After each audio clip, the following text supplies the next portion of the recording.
ये कहानी है एक 12 साल की बच्ची की। उसके ससुराल वालों ने उसे हवेली में जिंदा बंद कर गए थे। वो 2 दिन तक ऐसे ही भूखी प्यासी तड़प तड़प के मर गई थी।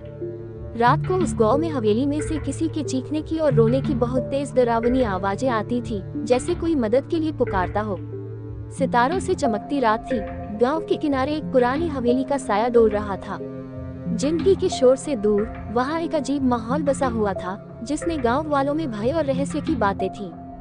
रात को उस गांव में हवेली में से किसी के चीखने की और रोने की बहुत तेज डरावनी आवाजें आती थी, जैसे कोई मदद के लिए पुकारता हो।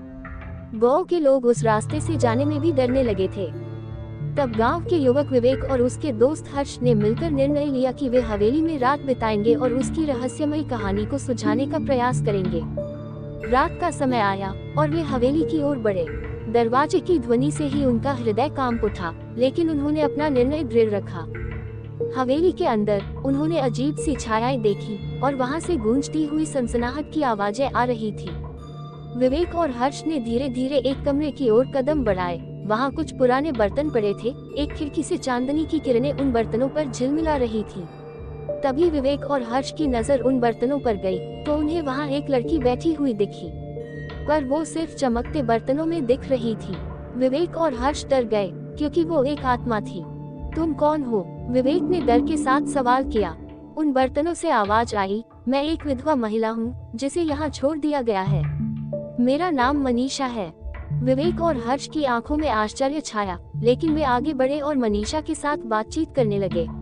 उन्होंने सुना कि मनीषा को यहाँ छोड़ा गया था जब वह बच्ची थी।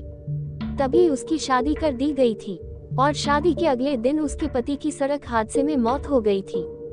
तो उसके ससुराल वालों ने उसे उसकी मौत का कारण समझा तो उसे बहुत मारा और बुरी हालत में इस हवेली में बंद कर दिया था। पूरे शरीर पर घाव थे, खून बहे जा रहा था। इतनी बुरी हालत करके उसे उसी हवेली में जिंदा बंद कर गए थे। वो 2 दिन तक ऐसे ही भूखी प्यासी तड़प तड़प के मर गई थी। मेरी मदद करो, मनीषा ने रोते हुए कहा। मेरी मदद करो, मेरी आत्मा को शांति दिला दो। मैं बहुत सालों से इस हवेली में भटक रही हूँ। विवेक और हर्ष ने अपनी दृढ़ता बनाए रखी और उन्होंने मनीषा की कहानी सुनी कि मनीषा तब सिर्फ 12 साल की बच्ची थी। इतनी छोटी बच्ची के साथ इतना बुरा हुआ। दोनों की आंखों में आंसू आ गए थे। उन्होंने उसकी आत्मा को शांति दिलाने की दिशा में मदद करने का निर्णय किया। मनीषा के मार्गदर्शन में विवेक और हर्ष ने विशेष रीति रिवाज के साथ हवेली में पूजा की और मनीषा की आत्मा को शांति दिलाई। हवेली में से आवाजें आनी बंद हो गई थी। गांव में भी डर का माहौल खत्म हो गया था। इस कहानी के माध्यम से मैं आपको बस इतना कहना चाहता हूँ कि हमें किसी के भी साथ कुछ भी गलत करने से पहले सोचना चाहिए। उस छोटी सी बच्ची की 12 साल की उम्र में उसकी शादी कर देना क्या सही है? और उसके पति की मौत सड़क हादसे में हुई, उसमें उस बच्ची का क्या दोष था जो उसके साथ इतना बुरा करा? इतनी उम्र की बच्चियों को तो शादी का मतलब भी नहीं पता होता है। हमारे धर्म में लड़कियां देवी का रूप होती है और देवी के आने से घर में सुख शांति आती है। इसलिए हमें समझना चाहिए जिसके साथ जो कुछ भी होना होता है वो उसी के कर्मों की वजह से होता है। कोई माँ बाप अपनी बेटी आपको देते हैं, उसे बेटी की तरह ही रखना चाहिए। किसी की बेटी के साथ ऐसा नहीं करना चाहिए।